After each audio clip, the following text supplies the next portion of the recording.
Hello everyone, welcome back to the channel. Today I thought we would take some time to look over some of my favorite art supplies. So first of all, if you want to start creating any sort of art, you need a surface to draw on. I usually go for the Moleskine sketchbooks. I like that they come in various paper types, they have various sizes, and they also come in various covers. I've got a hardcover sketchbook and a soft cover sketchbook. The only real downside about Moleskine sketchbooks is that they tend to be somewhat prohibitively expensive. This one I got on clearance. I believe I paid $15 for it, which is pretty good.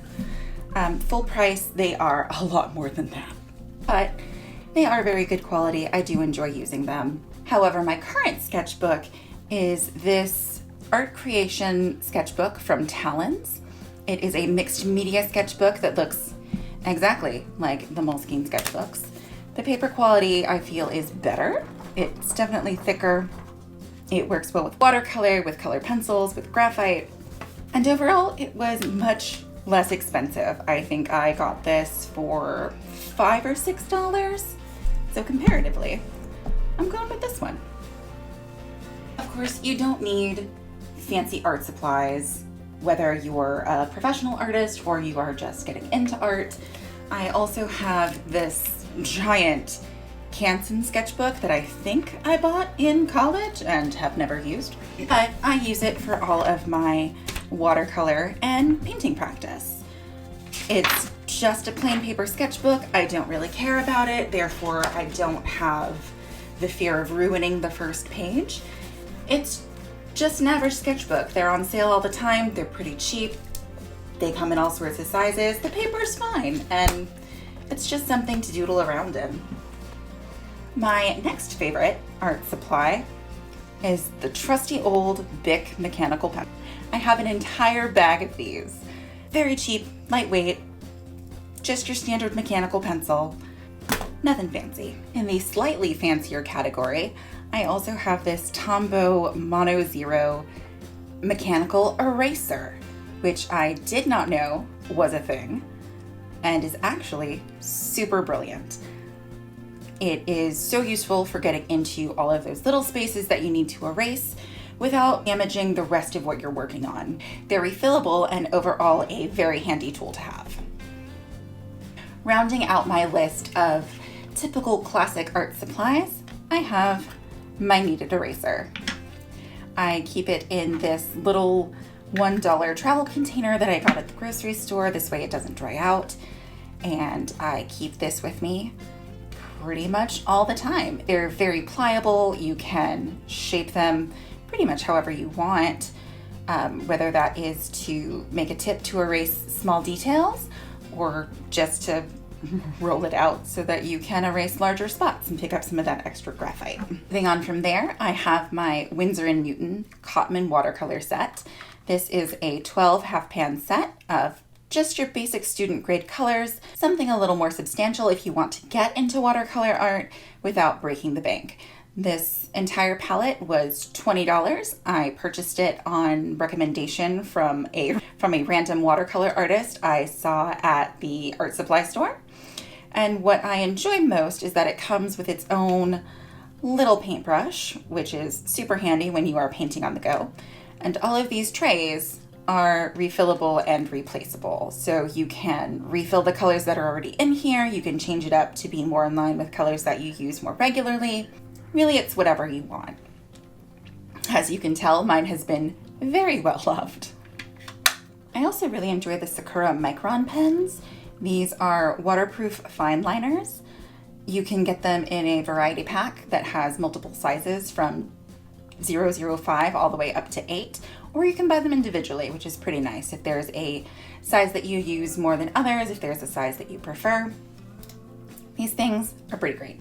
Working our way towards the slightly more expensive things, I have these Faber-Castell Polychromos colored pencils. Much like with watercolor, I had convinced myself that I hated using colored pencils. That was a lie. I very clearly enjoy using them. I've purchased several different colors, but this 12-piece set was the first that I started out with, and honestly, it gets the job done pretty well. Unless there is a specific color that you're looking for that you can't make with one of these, I'd say that you're pretty much set.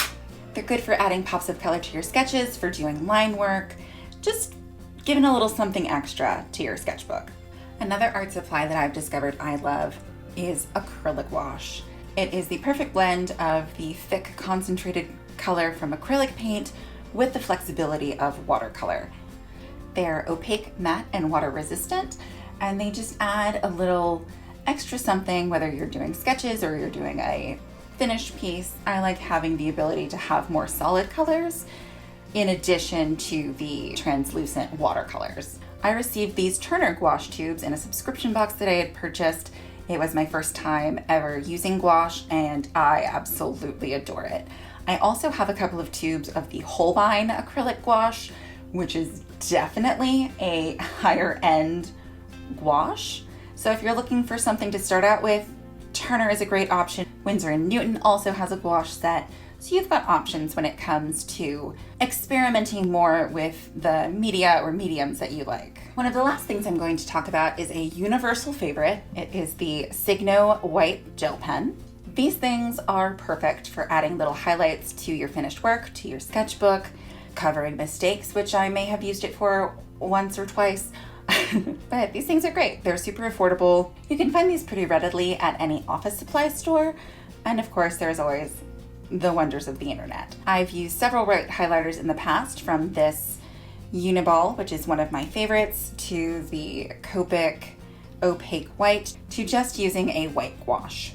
You can do whatever works out best for you. So we've got our sketchbook, we've got our pencil, we've got whatever sort of coloring or line work implements that we could ever ask for. The last thing that I have rediscovered is the joy of matte fixative. This one is Blick's brand, obviously. It is matte, it is quick drying, it is workable, which means that you can spray a layer over this and then continue working on your piece without disturbing the layer underneath.